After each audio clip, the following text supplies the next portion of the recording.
Halo teman-teman, assalamualaikum warahmatullahi wabarakatuh.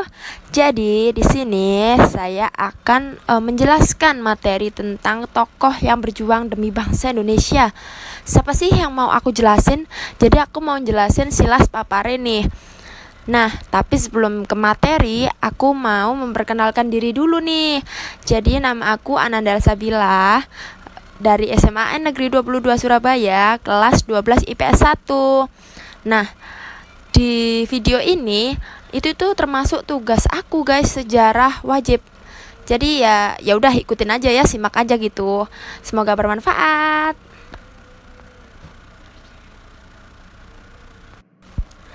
Nah, kita langsung masuk ke materi aja yuk. Jadi, Silas Papare itu siapa sih sebenarnya? Nah, buat yang belum tahu, Silas Papare ini adalah pahlawan keturunan asli Papua yang lahir di Serui tahun 1918. Silas Papare mengenyam pendidikan sekolah Zending dan pendidikan juru rawat. Silas Papare bekerja di rumah sakit di Serui selama 3 tahun, kemudian bekerja pada perusahaan minyak di Sorong sampai Jepang masuk pada awal 1942.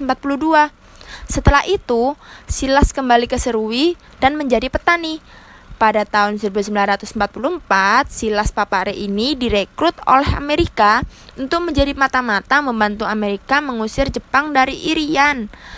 Pasca Jepang kalah pada Perang Dunia Kedua, Belanda kembali mendirikan pemerintah kolonialnya di Irian. Karena tidak menyukai Belanda, Silas kembali lagi ke Serui dan bekerja di rumah sakit. Pada Desember 1945, Silas bersama teman-temannya berusaha mempengaruhi pemuda-pemuda Irian Barat yang tergabung dalam Batalion Papua. Kira-kira untuk apa sih mempengaruhi seperti itu? Ternyata, Silas bersama teman-temannya berusaha mempengaruhi pemuda-pemuda tersebut untuk melancarkan pemberontakan. Tetapi rencana tersebut gagal karena bocornya informasi. Ia kemudian ditangkap dan dipenjarakan di Jayapura. Saat menjalani masa tahanan di Jayapura, Silas Papare berkenalan dengan Sam Ratulangi, gubernur Sulawesi yang diasingkan oleh Belanda di tempat tersebut. Perkenalannya dengan Sam Ratulangi membuatnya semakin yakin bahwa Papua harus bebas dan bergabung dengan Negara Kesatuan Republik Indonesia. Dengan keyakinan tersebut, akhirnya pada November 1946, Silas Papare mendirikan Partai Kemerdekaan Indonesia Irian atau PKII. PKII berperan penting dalam menumbuhkan dan membesarkan benih nasionalisme keindonesiaan di tanah Papua, khususnya di Irian. Di bawah ancaman penjajah Belanda, aktivitas PKII dinyatakan ilegal. Namun Papare dan kawan-kawannya terus berjuang di bawah tanah. Dalam tekanan Belanda yang ketat itu, anggota PKII terus bertambah. Pada tahun 1949, PKII tercatat memiliki anggota 4.000 orang. Keberanian Silas Papare dalam mendirikan PKII membuatnya kembali ditangkap oleh Belanda dan dipenjarakan di Biak. Namun kemudian ia berhasil melarikan diri menuju Yogyakarta. Pada Oktober 1949, di Yogyakarta, Papare mendirikan Badan Perjuangan Irian dalam rangka membantu pemerintah Republik Indonesia. Untuk apa? Untuk memasukkan wilayah Irian Barat ke dalam wilayah NKRI.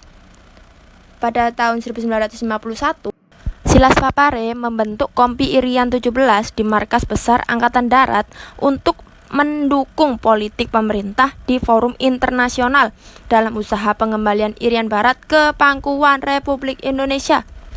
Konfrontasi yang berlarut-larut antara Indonesia dan Belanda mengenai Irian Barat mendorong Papare terus aktif dalam perjuangan membebaskan tanah kelahirannya dari penjajah Belanda. Papare kemudian aktif dalam Front Nasional Pembebasan Irian Barat atau FNPIB. Dengan dibawanya masalah Irian ke PBB, pemerintah Soekarno lalu membentuk Biro Irian yang diresmikan pada bulan Agustus 1954. Pada 15 Agustus 1962, Papare diminta Presiden Soekarno menjadi salah seorang anggota delegasi Indonesia dalam New York Agreement tentang Irian Barat, yang mengakhiri konfrontasi Indonesia dengan Belanda mengenai Irian Barat. Pada 1 Mei 1963, Irian Barat pun resmi menjadi wilayah Republik Indonesia. Sesuai dengan isi persetujuan New York, nama Irian Barat diganti menjadi Irian Jaya. Papare kemudian diangkat menjadi anggota Majelis Permusyawaratan Rakyat Sementara atau MPRS mewakili Irian Barat. Bergabungnya Irian Jaya dipertegas oleh hasil penentu pendapat rakyat atau PAPERA pada 1969 yang dimenangkan oleh pihak yang pro Republik Indonesia. Kemenangan tersebut sesuai dengan cita-cita perjuangan Papare dalam mewujudkan keinginan sebagian besar rakyat Irian untuk bergabung dalam Republik Indonesia. Ya, materinya udah habis guys. Gak apa-apa deh, insya Allah aku besok-besok akan memberikan kalian materi-materi yang seru lagi. Buat kalian yang suka, jangan lupa like, komen, dan subscribe. Dan saya rasa kurang lebihnya saya minta maaf. Dan terima kasih atas waktunya yang telah menyimak video ini. Bye-bye guys, thank you. Have a nice day.